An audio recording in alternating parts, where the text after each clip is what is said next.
بسم اللہ الرحمن الرحیم۔ السلام علیکم ورحمۃ اللہ وبرکاتہ۔ صحیح بخاری شریف حدیث نمبر 64۔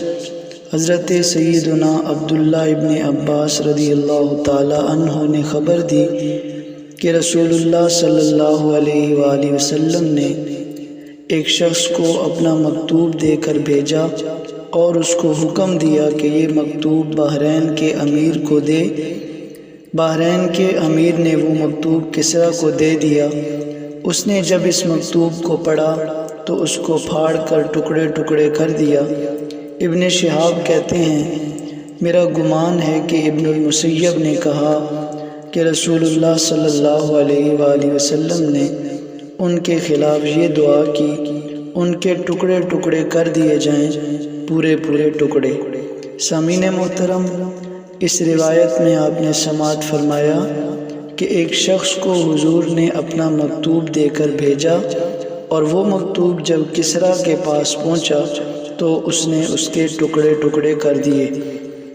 امام محمد بن سعد، جن کا سن وفات 230 ہجری ہے، انہوں نے کہا کہ جب کسریٰ نے رسول اللہ صلی اللہ علیہ وآلہ وسلم کا مکتوب پھاڑ دیا تو اس نے یمن کے عامل بازان کی طرف یہ پیغام بھیجا کہ تم 2 قوی مردوں کو اس شخص کے پاس بھیجو جس نے نبوت کا دعویٰ کیا ہے، اور وہ میرے پاس اس شخص کی خبر لے کر آئیں۔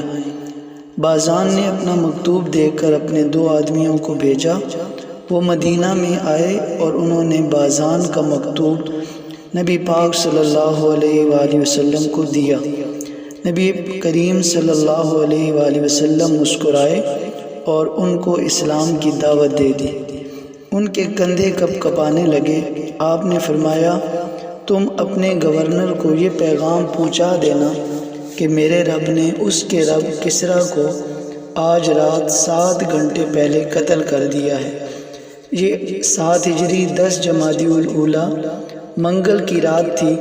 بے شک اللہ نے اس کے بیٹے شرویہ کو اس پر مسلط کیا اور اس نے پرویز کو قتل کر دیا۔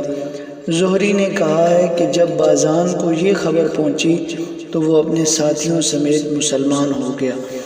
سامعین محترم، اس حدیث مبارکہ میں آپ نے سماعت فرمایا کہ ایک شخص نے آپ صلی اللہ تعالیٰ علیہ وسلم کے مکتوب کی بے ادبی کی اور اللہ نے اس کے بیٹے کو ہی اس پر مسلط کر کے اس کے بیٹے نے ہی اسے واصل جہنم کر دیا۔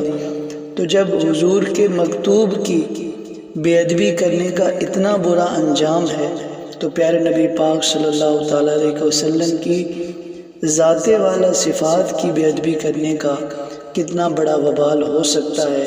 اللہ تعالیٰ کی پاک بارگاہ میں دعا ہے کہ مالک ہمیں اپنے پیارے محبوب صلی اللہ علیہ وآلہ وسلم اور پیارے محبوب صلی اللہ تعالیٰ علیہ وسلم سے نسبت رکھنے والی ہر چیز کا ادب و احترام کرنے کی توفیق نصیب فرمائے۔ آمین ثم آمین۔